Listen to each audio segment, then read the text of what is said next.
श्वेता झा और आप देख रहे हैं आज तक। सरकारें और राजनीतिक दल प्रेस कॉन्फ्रेंस करके ये ढोल पीटते हैं कि देखिए कितने कम लोग अब बीमार हो रहे हैं। ये मुनादी सोशल मीडिया पर पार्टियां करती हैं कि अब सिस्टम सबको समुचित इलाज दे रहा है, लेकिन मरीजों और मौत के घटते आंकड़ों से अलग उत्तर प्रदेश के उन्नाव में भी गंगा किनारे पता चलता है कि आम आदमी को तो अव्यवस्था के संग ही जीना है, अव्यवस्था के संग ही मरना है।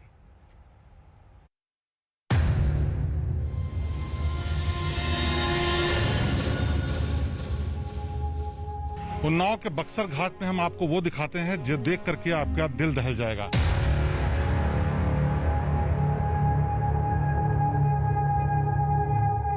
ये घाट के पास वो जगह है जहां पर अंतिम संस्कार के लिए लोग मजबूरी में खुले में ही दफनाने के लिए मजबूर हैं। जमीन पर अगर आप हकीकत देखेंगे तो आपको समझ में आ जाएगा कि इंसान कितना मजबूर हो चुका है और प्रशासन कितना लाचार है।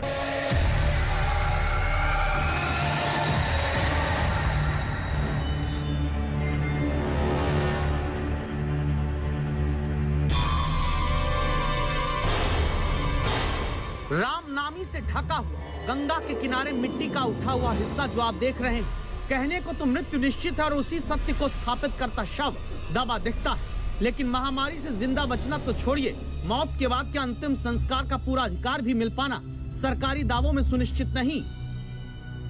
कैमरा घूमता है, बगल में एक और शव दफन दिखता है, इसके बगल पीले रंग के कपड़े और मिट्टी के नीचे तीसरा शव है।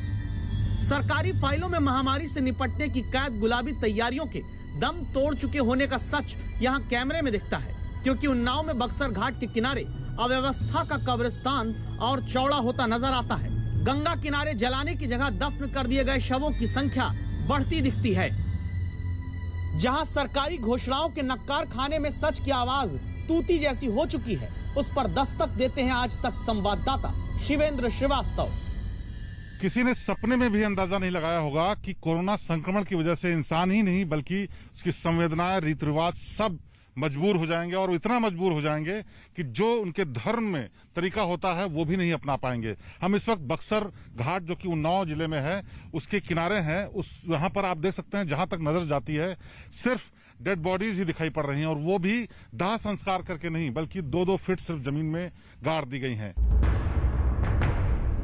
अदालतें तक कह चुकी हैं कि संविधान के अनुच्छेद 21 के तहत गरिमा और उचित व्यवहार का अधिकार न केवल जीवित व्यक्ति के लिए मौजूद हो बल्कि ये मृत्यु के बाद भी बना रहना चाहिए।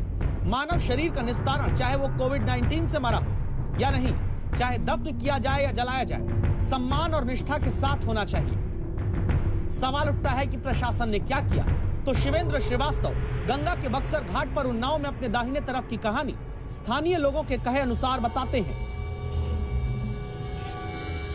हम इस की तरफ दिखाना चाहेंगे अपने नदी के बीच में जो इलाका है वहां पर जो रेत का टीला दिख रहा है वहां भी सैकड़ों डेड बॉडीज गांव वालों के मुताबिक खुले में ऐसे ही दिखाई पड़ती थी और उसके बाद जब जानवरों ने उनको नोचना शुरू किया तो प्रशासन ने उस पर सिर्फ जेसीबी से रेत डलवा दी।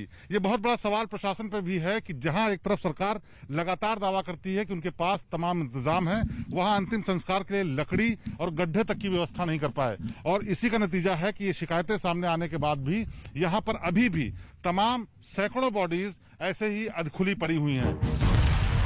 घूमते हुए कैमरे में कैद तस्वीरों के साथ उस सच को स्वीकार करना क्या जरूरी है जो कहता है कि हाँ, लापरवाही दिखती है जिंदगी बचाने से लेकर मौत के बाद सम्मान से अंतिम क्रिया तक में।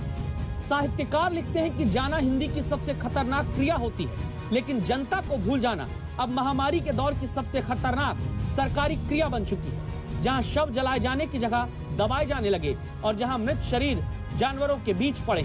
लेकिन ऐसा क्यों हुआ? स्थानीय लोग कहते हैं लकड़ी व्यवस्था कोई नहीं, खुद खरीदता है गरीब आदमी, 2000 की लकड़ी खरीदता है, जो यहाँ पे जिनकी पंडा लोगों को भी 1000-2000 रुपए देने पड़ते हैं और जो यहाँ पे घाट की जो रखवाली करते सफाई करते उनको भी पैसा देने के लिए, उनके पास पैसा नहीं होता तो सीधे गाड़ के चले जाते हैं। बक्सर घाट में आज तक कोई भी लकड़ी की व्यवस्था नहीं हुई, यहाँ पे प्रशासन की तरफ से कोई भी व्यवस्था नहीं होती है। आदमी खुद लाता है डेड बॉडी, यहाँ से देखिए 20-25 किलोमीटर दूर से लेकर के आता है, गांव से लकड़ी खरीदता है, 3000 की मिलती है। एक भी रुपए की आज तक प्रशासन ने कोई मदद यहाँ पे शमशान घाट के लिए नहीं दिया है। आप यहाँ से पीछे तक देखते रहेंगे कम से कम 1000-2000 बॉडीज गड़ी होंगी। गंगा के किनारे इस घाट पर रायबरेली, उन्नाव और कानपुर से लोग अपनों का अंतिम संस्कार करने आते हैं। लेकिन क्या सिर्फ अंतिम संस्कार की लकड़ी की महंगाई के कारण यूं अपनों के शवों को लोग जलाने की जगह दफनाकर चले गए? उन्नाव के डीएम तक हम सवाल करने पहुंचे। एसडीएम और सीओ को भेजा है और उन्होंने बताया है कि जो गंगा घाट के, गंगा जी के इधर का इलाका है, वहाँ पर कोई भी खुली बॉडी नहीं है। एक बीच में टीला है, वहाँ पर भी हम लोग जांच करा रहे हैं और अभी तक की रिपोर्ट के अनुसार वो चूंकि सीमा में पड़ता है तो उसकी भी हम लोग दिखा रहे हैं, लेकिन जो भी इसमें उचित कार्रवाई होगी हम लोग शीघ्र इसमें कराएंगे और जो भी सम्मानजनक कार्रवाई होगी वो कराया जाएगा। कितनी सम्मानजनक कार्रवाई हुई जरा देखिएगा। शरीर नष्ट होता है, आत्मा अजर अमर रहती है का पाठ पढ़ने वाले बहुसंख्यक नागरिकों को शरीर के जीवन के अंत पर यूं कुत्तों के बीच छोड़ दिया जाएगा। देख सुनकर हर जीवित व्यक्ति की संवेदनाएं कांप जाती हैं। और प्रशासन ने क्या किया? ये जो कुत्ते हैं ये नदी तैर करके गए हैं उन जगहों पर जहां लाशों को दबाया गया है और अब चूंकि प्रशासन को इस बात के लिए सवाल उठे हैं तो अब वहां पर एक नाव लगाई गई है और नाव से बाकायदा जा करके वो इंसान भगाने की कोशिश कर रहा है जिससे लाशों को खोदा न जा सके। लेकिन ये रोज का नजारा है जब हर दिन इसी तरीके से लाशों को खोद कर कुत्ते और जानवर दूसरे खाते थे और इसके बाद गाँव वालों ने शिकायत शुरू की। आप देख सकते हैं इसकी बाकायदा ड्यूटी लगाई गई है नाव के साथ कि यहाँ पर आने वाले जानवरों को अब भगाया जाए यहाँ पर, जिससे वो लाशों को खोद न सके। जीते जी शायद संभव है कि जिन्हें पूरा इलाज भी नहीं मिला, उनकी मृत्यु के बाद धार्मिक कर्मकांड के विपरीत यानी जलाने की जगह दफन किए गए शरीरों को जानवरों से बचाने के लिए एक आदमी डंडा देकर प्रशासन ने रख दिया। मानो काम पूरा हो गया। प्रशासन का दावा यह है कि सब कुछ दुरुस्त है, सरकार की तरफ से अंतिम संस्कार के लिए पैसे दिए जाते हैं और उसका खर्चा भी सरकार ही सहती है। लेकिन जमीन पर अगर आप हकीकत देखेंगे तो आपको समझ में आ जाएगा कि इंसान कितना मजबूर हो चुका है और प्रशासन कितना लाचार है। दावा है कि अब मीडिया में खबरें आने के बाद प्रशासन लकड़ी का इंतजाम कराने लगा है और स्थानीय परंपराओं के आधार पर कुछ लोगों की तरफ से शव जलाने की जगह दफनाने की दलील भी दी जाती है। अगर ये शव कोरोना पीड़ितों के हैं तो चिंता बहुत बढ़ जाती है। जांच जरूरी है कि कुछ लोग वाकई स्थानीय परंपराओं के तहत अपनों की मृत्यु के बाद उन्हें दफना कर गए या फिर अव्यवस्था की बालू में जनता का अंतिम अधिकार भी दबा दिया गया। विशाल चौहान के साथ शिवेंद्र श्रीवास्तव, उन्नाव आज तक। उन्नाव में तो